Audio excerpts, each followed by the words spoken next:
y rentabilidad. Bueno, empezamos con qué son las razones de endeudamiento. Estas razones indican el monto de dinero de terceros que se utiliza para generar utilidades.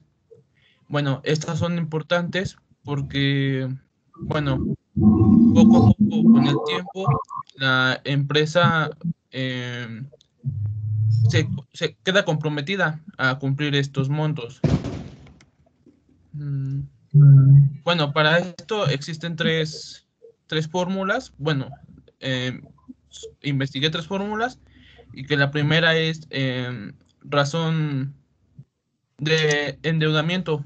Esta mide la proporción de total de activos que existen en la empresa. Para esto es pasivo total entre el activo total. La siguiente es razón pasivo capital, que este indica la relación entre fondos a largo plazo. Esto se puede eh, se puede resaltar con la fórmula pasivo a largo plazo entre capital contable. La siguiente razón pasivo a cap- capitalización total, perdón. Tiene el mismo objetivo de la razón anterior, solo que con la diferencia de que también calcula el porcentaje de fondos a largo plazo que suministran los acreedores. Esto se puede resaltar con deuda a largo plazo entre capitalización total. Bueno, seguimos con las razones de rentabilidad. Bueno, estas razones permiten analizar y evaluar las ganancias de la empresa. Bueno, para esto investigué algunas fórmulas. Empezamos con margen bruto de utilidades, que indica el porcentaje que queda sobre las ventas y después después que la empresa ha pagado sus existencias. Esto se puede con ventas menos costo de lo vendido entre las ventas.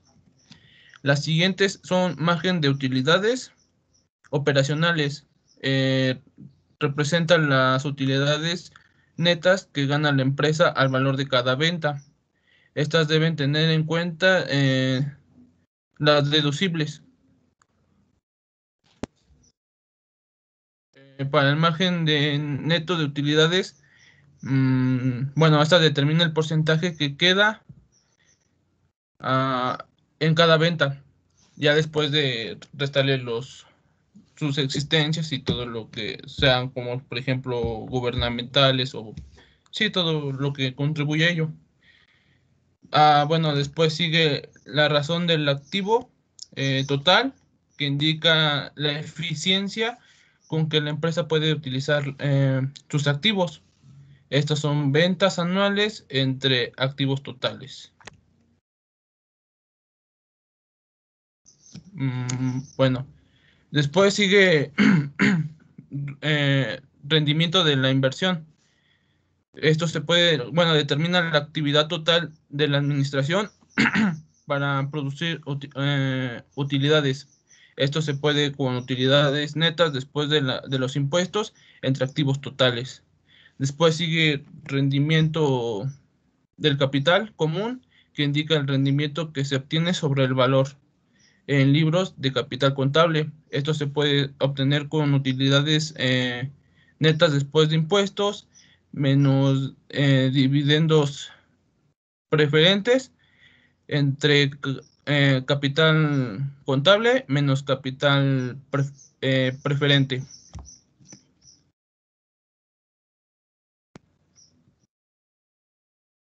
Bueno, sigue después utilidades por acción. Bueno, esta representa el total de ganancias que se obtiene por cada acción. Esa se puede obtener utilidades disponibles para acciones ordinarias entre el número de acciones ordinarias en circulación. Y por último tenemos los dividendos por acción. Esta representa el monto que se paga a cada accionista. Bueno, esto es de acuerdo a dividendos pagados entre el número de accionistas que están vigentes. Y bueno, esto sería todo por mi parte. Gracias, Edgar Uriel. Gracias por tu presentación. Buena presentación. Como vemos, los indicadores financieros que están conformados a partir de la información obtenida de los estados financieros nos permiten conocer, por ejemplo, el endeudamiento, la liquidez, la rentabilidad, el apalancamiento, la solvencia de las empresas. Y es muy importante que nosotros podamos, de esta manera, determinar qué tan eficiente ha sido, por ejemplo, el uso del dinero de la empresa, o qué tan eficiente ha sido, por ejemplo, el apalancamiento de la empresa, el endeudamiento, o qué tan rentable ha sido la empresa para generar utilidades o más beneficios para los dueños de la empresa. De esta manera podemos observar cómo estos indicadores, como su nombre lo dice, indican o nos dan una razón de el tipo de eficiencia y eficacia en variables como las que les mencioné, ¿no? Liquidez, solvencia, rentabilidad, eficiencia en el uso de los recursos. De ahí la importancia de la información financiera que se genera en los estados financieros que vamos a estar revisando de manera rápida la próxima semana, los 4 principales estados financieros, para poder llegar a una identificación de la información que nos permite tomar una decisión en relación al funcionamiento de la empresa, ¿no? Gracias. No sé si esté por ahí Nayeli Hernández. Sí, profe. Me van a ayudar a compartir. Claro, por favor, Nayeli, en el momento. También Ana Cristina Hernández Vera. Si me estás escuchando, Ana. Si no, pues no, ¿verdad? Para que compartas también tu presentación. Bueno, ya empiezo. Buenos días, compañeras y maestros. Mi nombre es Nayeli y yo les voy a hablar acerca de las razones de cobertura. No veo la otra diapositiva. ¿No se ve? Ah, perdón, es que... Todavía no se ha cargado. Yo ya estaba compartiendo. A ver. A ver, Ahí está.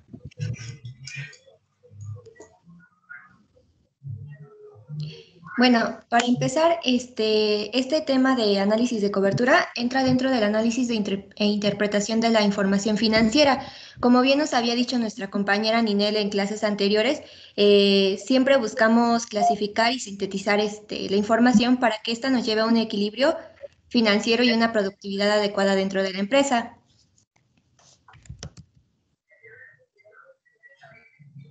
Principalmente las razones de cobertura son un indicador importante, pues son las que miden la capacidad de la empresa para cubrir las obligaciones o determinados cargos que pueden comprometer la salud de una empresa. Por ejemplo, estos cargos se relacionan frecuentemente con cargos fijos que resultan por deudas de la empresa. Como aquí vemos, puse del lado izquierdo unas, ¿cómo se dice? Iniciales, que la primera, que es BGI, significa a veces que ha ganado un interés, significa el cálculo de la capacidad de la empresa para efectuar los pagos de intereses. El segundo, que es CTP, significa cobertura total del pasivo, y esta razón considera la capacidad de la empresa para cumplir sus obligaciones por interés y la capacidad que también tiene para reembolsar a sí mismo el principal préstamo o abono de su amortización. Luego tenemos la cobertura total, y este incluye los tipos de obligaciones fijos y temporales. También determina la capacidad de la empresa para cubrir todos sus cargos financieros. Después de analizar estas variables, del lado derecho tenemos otras iniciales que se dan después de estos elementos analizados, que son la rotación de inventario de materia prima, la rotación de producción en proceso y la rotación del inventario de artículos terminados. Para empezar, vamos a hablar de las primeras fórmulas que les di. Estas hablan de, bueno, las veces que se ha ganado el interés, la forma de calcularlo es la utilidad antes de intereses e impuestos entre la erogación anual de intereses. Para la cobertura total del pasivo son las ganancias antes de intereses e impuestos entre los intereses y abonos al pasivo principal. Y la razón de cobertura total son las utilidades antes de pagos de arrendamientos e intereses entre intereses más abonos al pasivo y más el pago de arrendamiento. Este análisis de las razones financieras al finalizar nos permite tener ciertos criterios para tomar decisiones que convengan a la empresa. Como habíamos mencionado, lo que siempre se va a buscar es tener un mejor beneficio financiero y una productividad en cuanto al negocio, ya que sean de manera cuantitativa.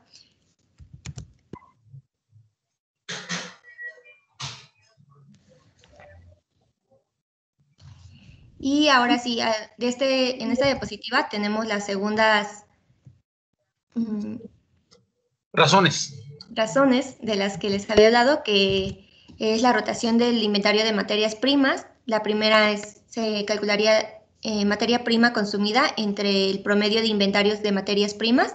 La segunda, que es rotación del inventario de producción en proceso, es el costo de producción entre el promedio de inventario de producción en proceso. Y por último, la rotación de inventario de artículos terminados es el costo de ventas sobre el promedio de inventario de artículos terminados. Estas fórmulas nos dan índices de relación con lo financiero. Como aquí menciono, las tres fases que nos da es que el tiempo promedio que se requiere para utilizar unas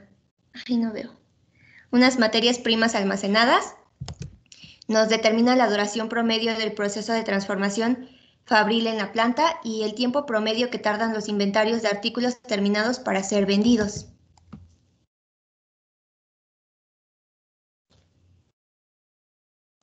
Y eso sería todo por mi parte. Gracias. Gracias a ti, Nayeli. Como ven, estas razones nos ayudan a entender también la operación de la propia empresa, ¿no? Cuántas veces se utilizó el inventario, cuántas veces rotó. Nos ayudan a entender la capacidad de la empresa para cubrir sus deudas y poder pagar los activos fijos en las cuales está endeudado, ¿no? Si una empresa va a poder cumplir con sus compromisos y de esta manera entender si la empresa es viable, si la empresa puede seguir funcionando, si la empresa va a tener para pagar sus compromisos. Más o menos les decía que las razones financieras cubren del libro de contabilidad de finanzas más o menos unas 20 páginas, donde nos dando diferentes razones que nosotros vamos a ver, probablemente no con la profundidad que deberíamos, pero vamos a ver de manera muy rápida el funcionamiento de estas razones y su utilidad en un caso práctico cuando entremos al capítulo de análisis financiero, ¿no? Muchas gracias por tu presentación. No sé si alguien más esté listo para pasar. Parece que no está Ana Cristina Hernández. Sí, aquí estoy, profe. Perdón, Ana. Si estás lista, puedes exponer. Ya saben Sí, que si claro. tienen algún problema no sé, con sus datos o con su internet, no, nada más me avisan y ya me explican y siendo así, si es un problema que no depende de ustedes, bueno, pues no repercute en la calificación. Les recuerdo que tienen que subirme su presentación, si es posible con un link, si no, bueno, sin el link, nada más súbanme la pura presentación de todo, para que ya les pueda sentar la calificación que tienen. También recuerden que tienen que hacer las tareas. Ahorita me parece que ya van 3. Les doy como 8 hasta 10 días para que las hagan. También recuerden que vamos a empezar a trabajar con el proyecto integrador. A mí me interesa que ya vayan, primero que se organicen bien y que vayan cumpliendo con todas sus materias. Ya saben que este proyecto integrador al final tienen que exponerlo. Y en relación a finanzas, bueno, tenemos que determinar si su proyecto es viable o no lo es. En la semana que entra ya voy a darles el famoso modelo para hacer la corrida financiera y puedan ustedes ir recabando esa información poco a poco. Ya vemos tu presentación. Ana Cristina. También Sí. algo que me gustaría comentar, siento mucho gusto en tener alumnos con ustedes, como ustedes lo digo de verdad, porque, bueno, pues todos han cumplido con lo que se les pide en tiempo y forma, ¿no? Entonces, eso es bueno, porque no crean que todos los estudiantes son así, a veces fallan un poquito. Pero adelante, te escuchamos, Ana Cristina. Buenos días, profesor y compañeros. Yo les voy a explicar sobre los diferentes tipos de análisis de información financiera. Bueno, a continuación les voy a explicar sobre las características. Un punto muy importante es que este se practica en la vida diaria y esta va en función a fines de quienes persigan el análisis y la interpretación de la información, ya sea de la empresa o la persona que requiere el uso del mismo. Estos no son excluyentes entre sí. Esto quiere decir que al no tener la misma función, los tipos de análisis no competirán entre sí. Tampoco se puede considerar exhaustivo ni perfecto, puesto que necesitamos de la información de contabilidad financiera para que esté sujeto a un estudio más completo y adicional. Además, se requiere de cuando menos disponer de un estado de situación financiera y un estado de resultados. Si se obtiene de esta información más almacenada de diferentes años, más de 2 años, esto hace que se complete el punto anterior. Posteriormente puede clasificarse desde varios puntos de ángulos de interés. Bueno, aquí les muestro un ejemplo sobre la clasificación que posteriormente se les explicará a mi compañero. Los métodos de análisis preventivos.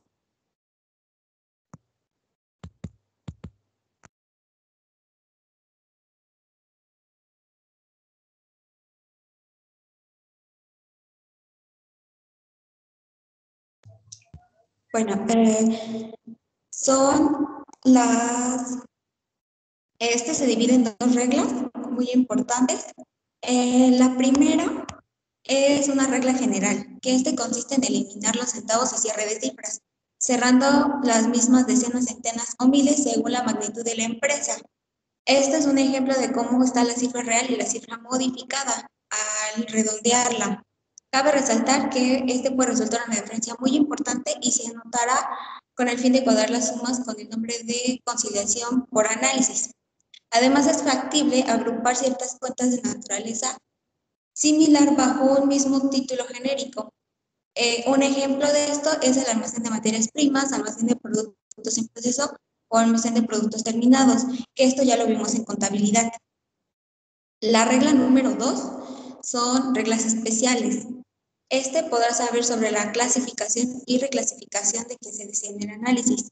Iniciamos por el activo disponible, que estos son los valores que están en existencia en caja y bancos, que son inversiones cuando no tienen ninguna limitación en cuanto a ser convertible de forma inmediata. Por ejemplo, las cuentas de cheques de moneda extranjera.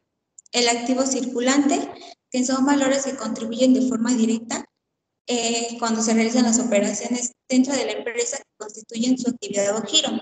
Los inmuebles, plantas o equipo son inversiones a largo plazo para que los activos circulantes puedan realizar su ciclo económico. Sin embargo, es de mucha importancia la evaluación de activos, ya que puede presentar alteraciones.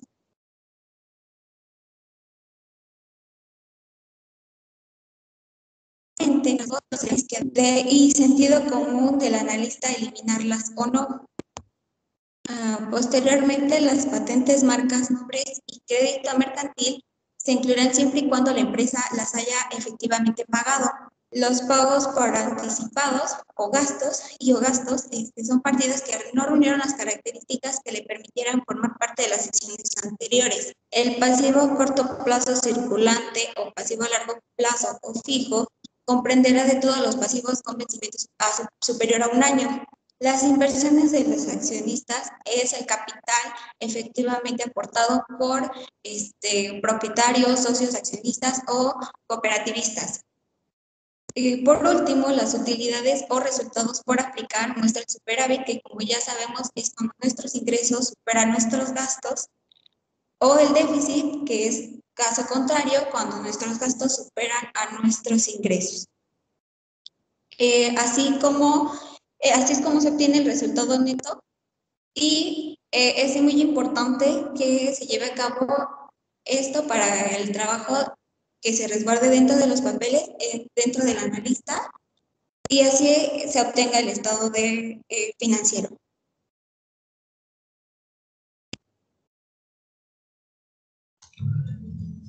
Ok, excelente, excelente, Ana Cristina. Como ven, entonces la información financiera la obtenemos a partir de los estados de resultados, que contienen información contable y que abarcan este tipo de conceptos como es el pasivo, como son las utilidades, como son las inversiones, que son conceptos de contabilidad y finanzas que debemos conocer para entender mejor a las propias, para interpretar mejor los propios estados financieros, que finalmente es uno de los objetivos de esta asignatura, que ustedes vayan teniendo más tablas para poder llevar a cabo una mejor interpretación de la información financiera. Bueno, ¿hay alguien más pendiente de pasar? Parece que no, ¿verdad? Les recuerdo que la próxima semana deben de pasar el día lunes.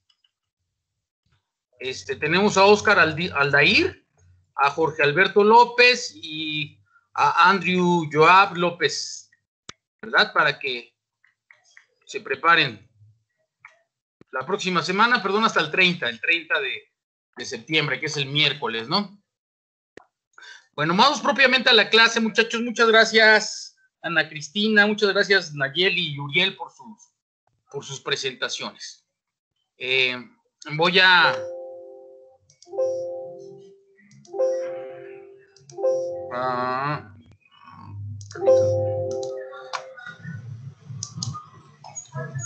Bueno, vamos a la clase. Decíamos ayer que para que una empresa pueda... Ay, Dios, ahora por qué no me... A ver, lo voy a poner ocultar.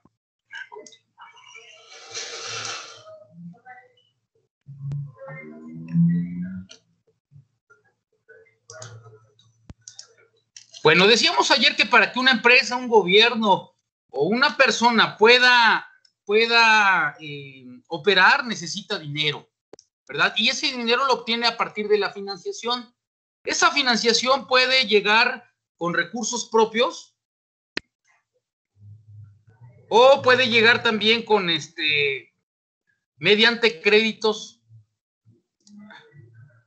Déjenme ver nomás que esté prendido así. O mediante créditos que obtenga la... ¿Sí están viendo mi presentación, muchachos? ¿Sí la tienen en pantalla? Ah, sí, maestro. Sí, profe. Gracias. Es que de repente no sé qué pasa con el Teams. Bueno, entonces vemos que esa financiación se puede clasificar de acuerdo a varios aspectos. En primer lugar, de acuerdo al periodo de devolución. Hay préstamos a largo plazo y préstamos a corto plazo. Recordemos que el largo plazo son periodos superiores a un año y el corto plazo es periodos inferiores a un año. En el largo plazo, la financiación básica se considera la financiación básica o con recursos permanentes. Esta financiación es mediante el patrimonio neto o el capital social que corresponde a las aportaciones de los socios, a las reservas de capital, a las amortizaciones, a las provisiones y a las subvenciones de capital. Asimismo, el préstamo a largo plazo incluye lo que denominamos préstamos o créditos bancarios, empréstitos y leasing. Ahorita vamos a ver qué significa cada uno de ellos. Por otro lado, la financiación también se puede clasificar de acuerdo a su origen, de acuerdo a si se generan dentro de la propia empresa o surgen del exterior de la empresa. De esta manera, la financiación interna son con fondos que provienen de la empresa, como las reservas o las provisiones, o financiación externa que provienen del exterior de la empresa, como los préstamos o aportaciones extras de los socios. La clasificación de la financiación también puede llegar según su titularidad, en función de si los medios de financiación pertenecen a los propietarios de la empresa o a personas ajenas. Cuando es con financiación propia, es que no hay que devolver los fondos recibidos. Es decir, esa financiación corre a cuenta de los propios dueños, ¿verdad? Son aportaciones de los propios dueños, mediante aportaciones de los socios o mediante reservas, ya sea que se incrementen sus aportaciones o se utilicen las reservas que tiene la empresa para continuar con su operación.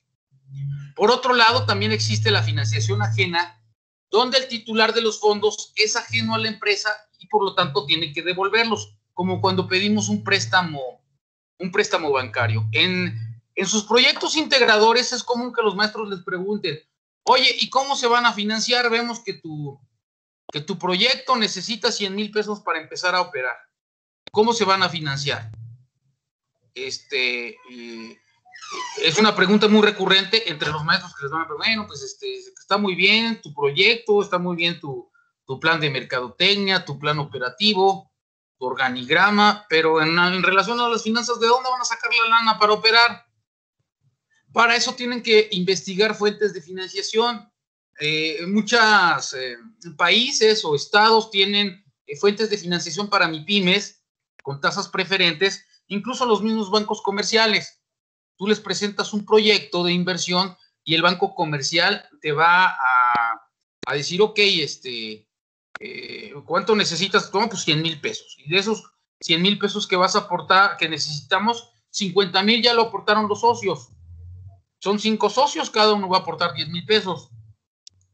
De esta manera también se ve el compromiso por parte de los dueños de la empresa para el funcionamiento de la propia empresa, que genere utilidades y no nada más que ponga en riesgo el capital de otro. Pues qué padre, ¿no? Qué fácil arriesgar el capital que no es tuyo, sino de tu abuelita o de tu tía o de tu mamá. No, mijo, tú también ponle dinero tú a tu negocio para que te comprometas a que funcione de una manera adecuada.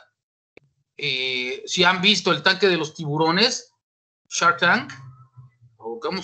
El tanque de los tiburones, ven como un emprendedor llega y expone su proyecto a un grupo de tiburones, de expertos financieros, y les dicen, bueno, pues yo necesito para esta fábrica de pantalones, necesito 500,000 pesos, y el financiamiento que estoy pidiendo es ese, y con esos 500,000 pesos les voy a dar el 20% de la empresa. Y ya le preguntan, bueno, ¿y cuánto vale tu empresa? ¿Cuánto llevas operando? ¿Y cuánto has ganado? ¿Oh? ¿Y cuál es tu fuente de financiación? ¿Cuáles son tus ingresos mensuales o anuales? Les da datos y ya con eso los tiburones dicen, no, sí, no, me parece exagerado, no, sí le entro o no le entro. Es por eso que la financiación muchas veces tiene que provenir de los mismos dueños de la empresa con una parte de financiamiento, ¿verdad? La deuda no es mala, muchachos. Mientras las utilidades que se generen sean superior al financiamiento. A eso se le llama apalancamiento. Piensen en un tubo que les ayuda a subir una piedra, una palanca, a cargar algo, un librero, una lavadora. Utilizan una palanca para de esa manera una llanta destrabarla si está atorada. Utilizan una palanca. Pues lo mismo sucede con un préstamo. Cuando ustedes piden financiación para apalancar sus operaciones, significa que van a utilizar ese financiamiento para mejorar la eficiencia de su empresa, ¿no? Para comprar, no sé, materia prima o una máquina que necesitan para producir más y mejor. Pero siempre pensando en que tienen que devolver ese financiamiento con un porcentaje para el que se los prestó o para la persona que está financiando o la empresa que está financiando. Por eso debe ser una inversión productiva que genere mayor utilidad o beneficio que el propio financiamiento. De esta manera, la financiación interna es una fuente de financiación de largo plazo que se destina a financiar el activo no corriente o también de largo plazo, aunque puede contribuir a la financiación de una parte del activo corriente o de corto plazo. La autofinanciación o financiación interna consiste en la aplicación de recursos financieros que proceden de la misma empresa sin recurrir a a la deuda externa, ¿no? A la financiación externa. Procede de los beneficios obtenidos y no repartidos, o los beneficios retenidos de la empresa. Normalmente cuando ustedes hacen una empresa de nueva creación, estipulan una acta donde dicen, bueno, del día de hoy se funda esta empresa con estos socios, con este capital social, con esta ubicación, con este nombre, ¿no? Con este logotipo, y vamos a producir esto. Y bueno, también se estipula el manejo de los dividendos. Nos comprometemos a reinvertir las utilidades de la empresa en los primeros 5 años, que no va a haber repartición de utilidades, y lo firman todos. No va a haber, sino que todo se va a reinvertir. La teoría de la empresa señala que las empresas deben continuar con un crecimiento constante a lo largo del tiempo, con un crecimiento sostenido, ¿verdad? A lo largo del tiempo. Eso marca la teoría. Nos dice que una empresa no debe de crecer o no debe de permanecer así del mismo tamaño, sino que debe de ir creciendo poco a poco, creciendo en valor, creciendo en cobertura, creciendo en mercado, etcétera, ¿no?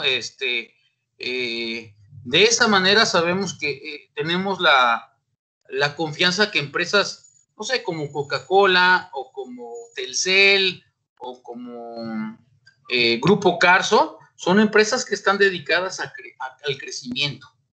Recuerden, la función principal de las finanzas es maximizar el valor de la empresa. Y todos los departamentos de la empresa deben de estar dirigidos hacia ese mismo objetivo, maximizar el valor de la empresa. Que la empresa sea más valiosa en todos sentidos, pero en finanzas, financieramente. Bueno, esta parte que está abajo, que dice que la única forma de que la deuda no crezca más es que el país aumente su capacidad de autofinanciación, ¿verdad? Eso implica que la tasa de ahorro tiene que aumentar a medida que crece el país para poder permitir que disminuya la ayuda exterior y poder pagar la ayuda externa. De esta manera vemos, por ejemplo, cómo Andrés Manuel López Obrador dijo: México no se va a endeudar, México no va a pedir prestado al extranjero. Decía que si pedíamos prestado, eso significarían más de 300,000 millones de pesos por concepto de deuda para el año que entra. Y él no quiere. Dice, bueno, vamos a tener por lo menos el gobierno que sea más austero. Yo creo que es una buena medida económica financiera, optimizar el uso de los recursos con los que cuenta el país, sin deuda, ¿verdad? A veces es muy fácil endeudarnos, pero muchas veces perdemos el piso, el control, y nos seguimos endeudando sin ton ni son, y llega un momento en que la deuda se hace impagable, ¿verdad?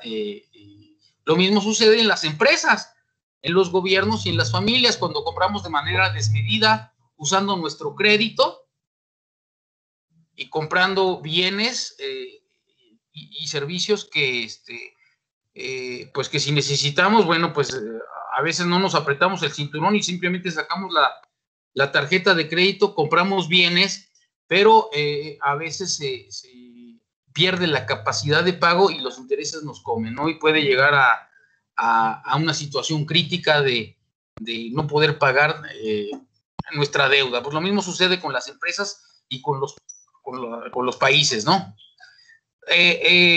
La autofinanciación de mantenimiento está formada por los beneficios que se retienen para que se mantenga la capacidad económica de la empresa. Es decir, que no se reparten las utilidades, sino que se reinvierten.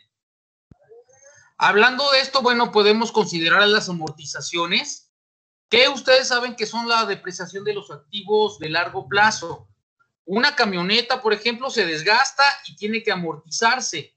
La amortización es un monto virtual que nos permite la Secretaría de Hacienda, en este caso en México, que podamos considerar para poder renovar nuestro capital fijo.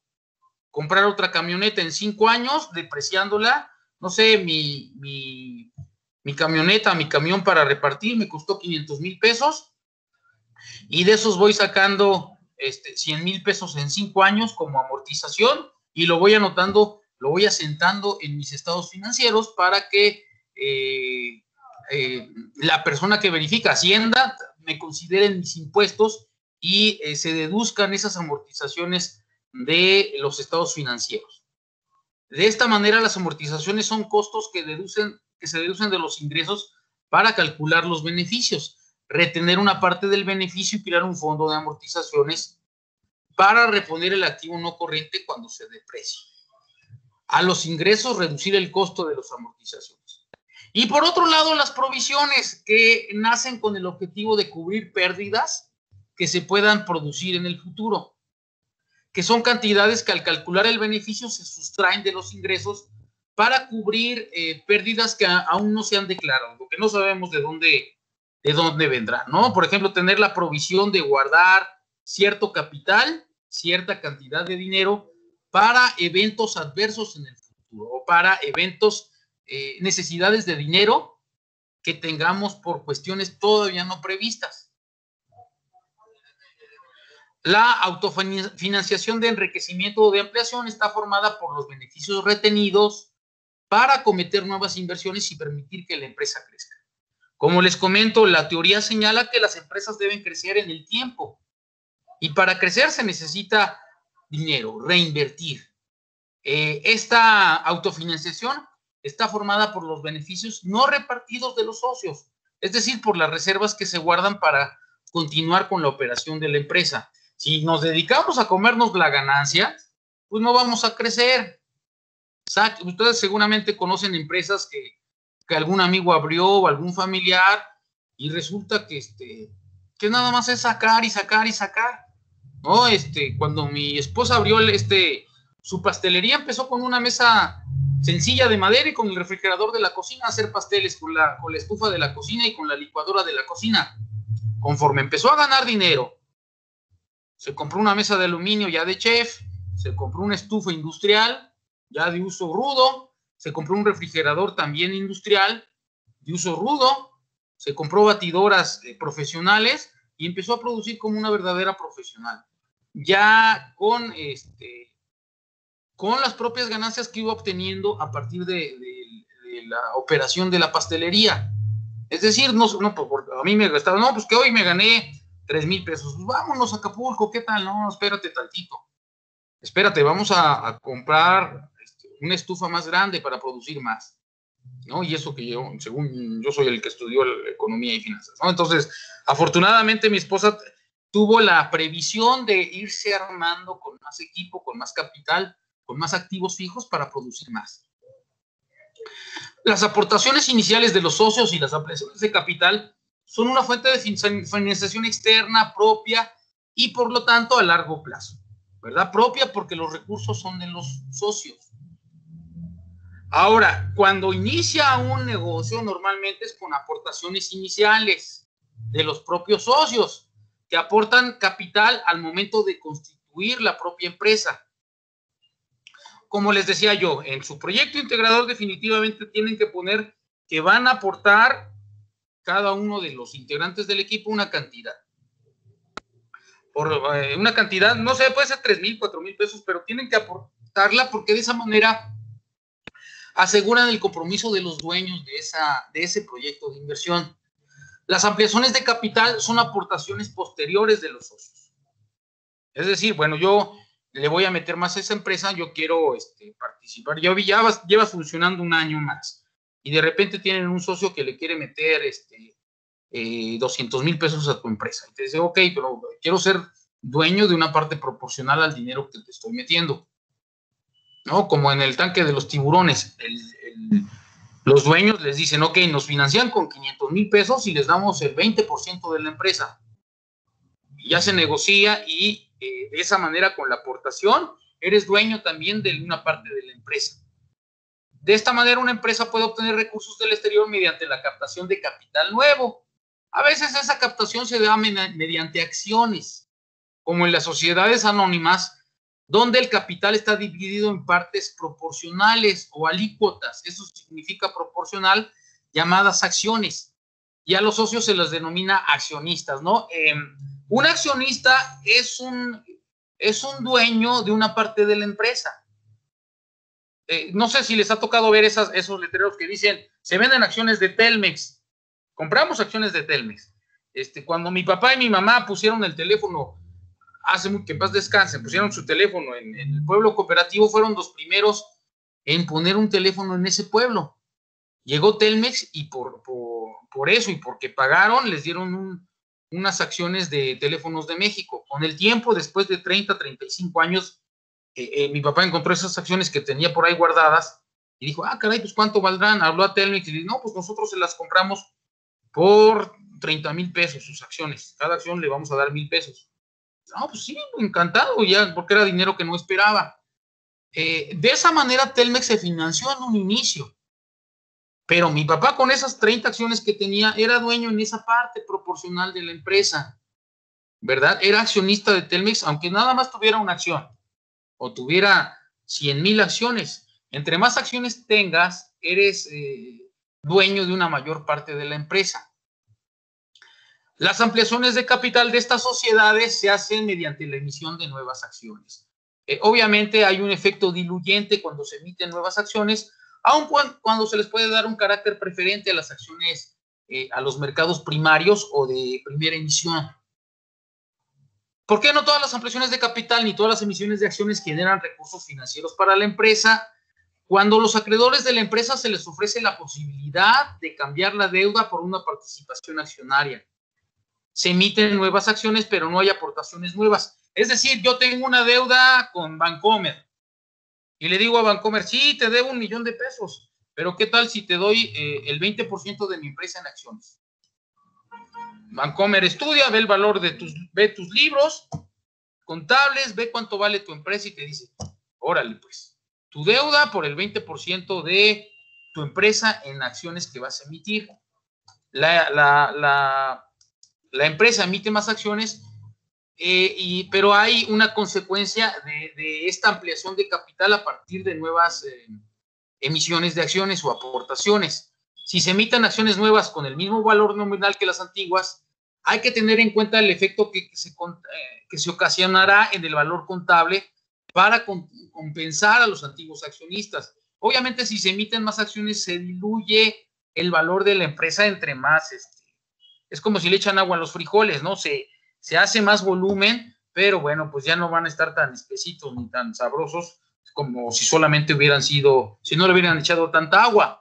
Si se aumenta el número de accionistas y los fondos propios permanecen constantes, el valor contable pues se reduce, ¿no? Si le echamos más agua a los frijoles, pero sin echarle más frijoles, pues se diluye la ricura del pastel, la ricura del caldo de frijoles.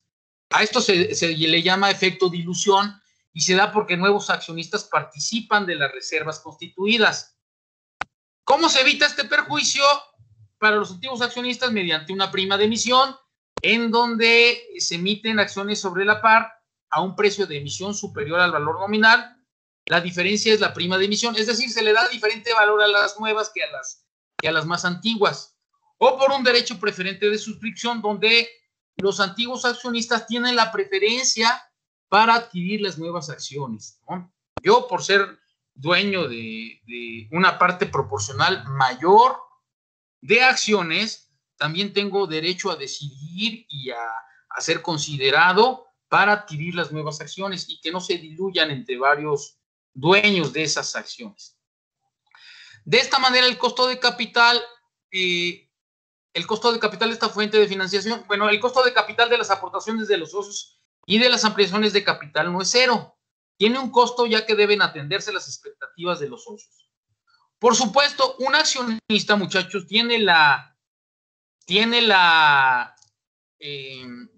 intención de que si aporta un capital a la empresa, espera dividendos, espera beneficios. Por no meter su dinero al banco, bueno, yo te lo doy Coca-Cola, o te lo doy Walmart, o te lo doy Zapatitos S.A. de CB, para que tu empresa crezca. Pero también quiero una parte proporcional de la empresa en función de las acciones que yo tengo. Y este señor que está sudando aquí debe ser el administrador o el director o algún ejecutivo de la empresa que debe cuidar al accionista para que reciba los beneficios que él le espera. Si no, ¿para qué invierte? ¿Verdad? Y esos beneficios se van a ver reflejados mediante la generación de dinero.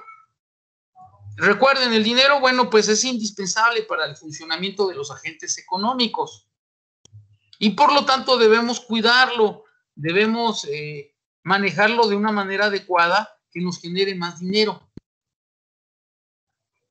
Los dividendos son el reparto de los beneficios entre los socios. Sin embargo, ese reparto no es obligatorio, pero sí es necesario. Ya les decía yo, cuando empieza una empresa, en el contrato de apertura normalmente se firma, no vamos a tomar los dividendos, sino que los vamos a repartir durante los 5 primeros años. Perdón, los vamos a reinvertir durante los 5 primeros años. Pero si una empresa no reparte del dividendo, los accionistas no se verán motivados a mantener sus ahorros invertidos en acciones de esta empresa, ¿no? Por supuesto, también se requiere repartir las utilidades en ciertos periodos que le permitan al accionista sentir que está haciendo una buena inversión al participar con la empresa en sus actividades. Ahora, las reservas se inmovilizan unos recursos financieros que podrían ser invertidos y dar una rentabilidad, por lo tanto implican un costo de oportunidad. O sea, las reservas de dinero simplemente son como provisiones en caso de que la empresa necesite cash, liquidez, para cumplir con sus obligaciones, ¿no? La emisión de las obligaciones, los préstamos y los créditos a largo plazo y el leasing son una fuente de financiación externa ajena y a largo plazo. Suelen financiar el activo corriente y el no corriente.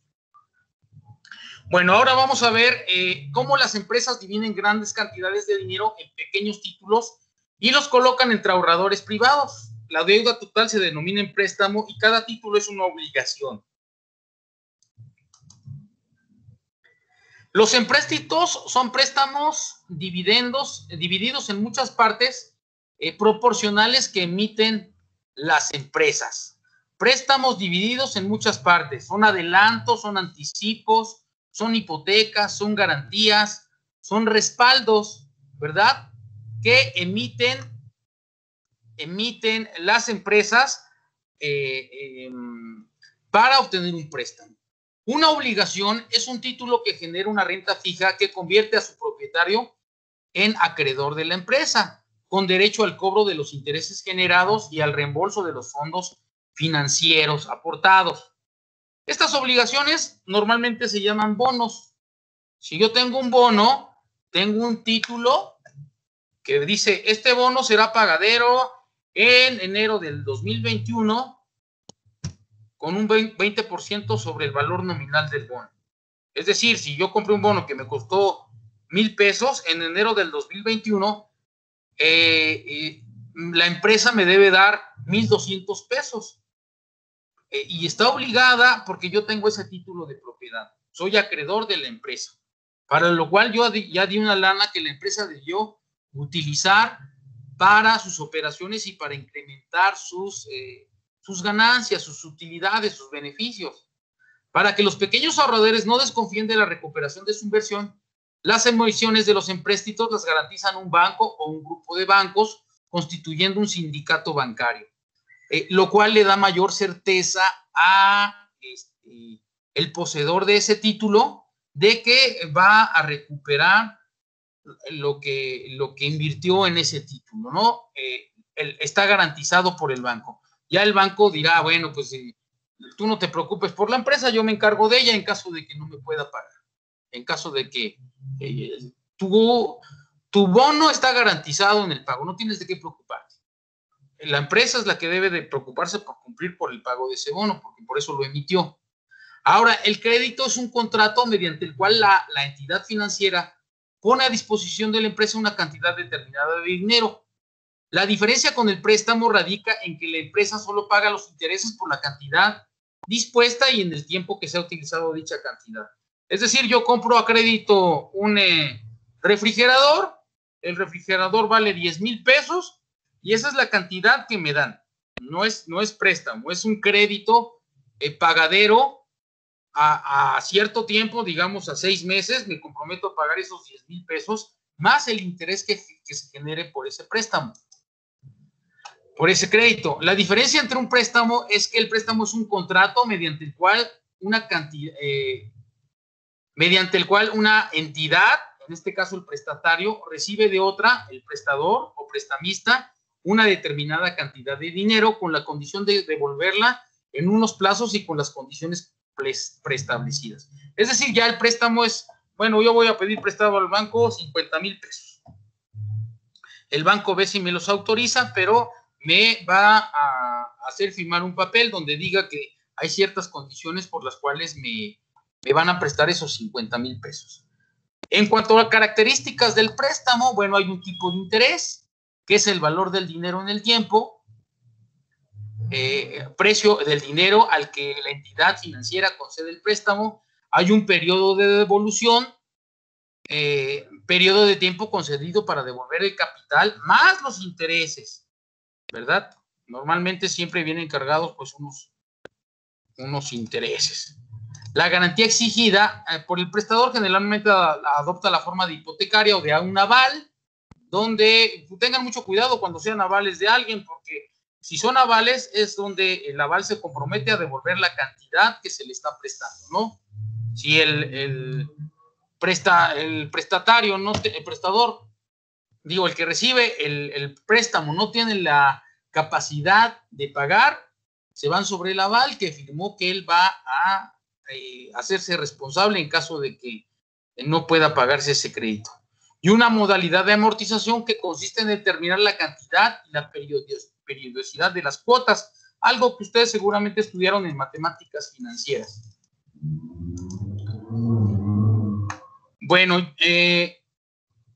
finalmente, bueno, hablar de leasing, que es una fuente de financiación externa a mediano o largo plazo que se utiliza para financiar el uso de activos tales como la maquinaria, los locales o vehículos. Es un contrato de arrendamiento. El leasing es un contrato de arrendamiento por el cual un arrendador garantiza a un arrendatario el uso de un bien a cambio de un alquiler o una renta que deberá pagar al arrendador durante un periodo de tiempo determinado, teniendo la posibilidad, al finalizar el periodo de arrendamiento, de comprar a un valor residual.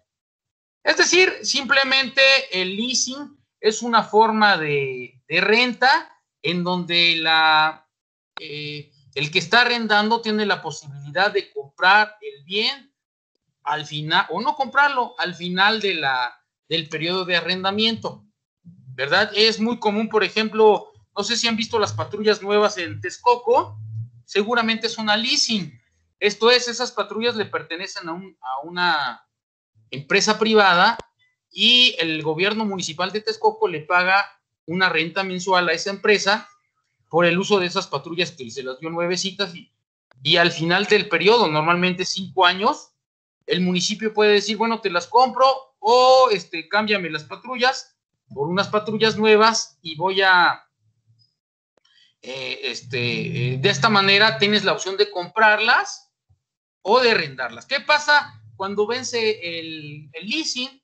Bueno, el arrendatario compra el activo, se renueva el contrato o se expira el contrato. Y sabes que ya te devuelvo las patrullas, ya no, o el arrendador o el arrendatario dice, no, pues ya no me interesa rentarte, ni a mí me interesa arrendarte, entonces estamos a mano, cumplimos con el contrato de 5 años por las patrullas, te las devuelvo, o te las compro, o renuevo mi contrato por unas patrullas nuevas. Normalmente eso se hace en el gobierno. Cuando yo trabajaba en aduanas, también las patrullas que utilizábamos estaban arrendadas y el equipo, el mobiliario, por ejemplo, los semáforos fiscales, también eran de una empresa que las arrendaba. Esto es en forma de leasing, para que la Secretaría operara.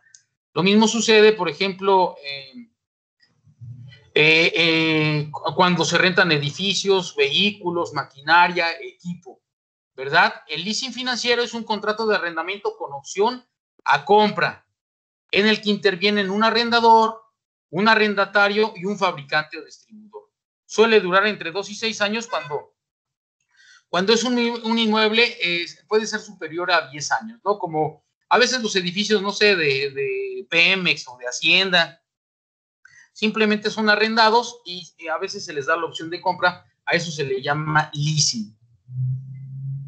El leasing operativo, ya para terminar, muchachos, es el contrato de arrendamiento con opción de compra por el cual el proveedor del bien o arrendador cede al usuario o al arrendatario un uso fijado y limitado de ese bien a cambio de un pago de alquiler periódico. Este tipo de leasing no solamente incluye la financiación, sino la gestión del equipo, es decir, su mantenimiento y sus repuestos, y su finalidad es prestar un servicio.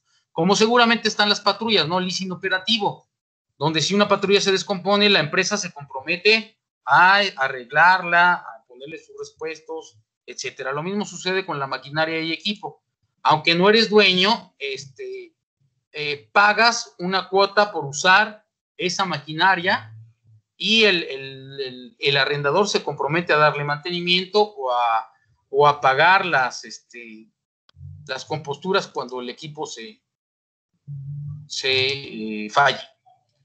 Bueno, muchachos, es así como llegamos al final de la clase de hoy. Si tienen dudas o comentarios, por favor, cualquier cosa, estamos en el chat. Que tengan un muy buen fin de semana. Nos vemos el próximo miércoles, muchachos. Hagan sus tareas, preparen sus exposiciones. Los que ya expusieron, suban sus exposiciones a la plataforma. Nos vemos, muchachos. Gracias. Buen fin de semana. Profe. Sí. Soy yo, Fer. ¿Qué pasó, Fernanda? ¿Quieres? Mande, ¿puedes hablar aquí o una llamada en particular? Sigue por aquí para más rápido, profe. Sí, claro, dime. Lo que pasa es de que mi compañero Oscar está trabajando en Durango. Ajá. Y no ha tenido buena señal, pero ha presentado todas sus actividades. Qué bueno. Me pidió de favor que si le podía comentar. ¿Oscar qué es apellida? Herrera del Gatillo. Ok. Sí, dile que no hay problema, nada más que de preferencia que lo haga de conocimiento a la doctora Nancy para que también ella lo avale, ¿no? Pero por mí no hay ningún problema, y que me mande todas sus tareas y prepare sus exposiciones.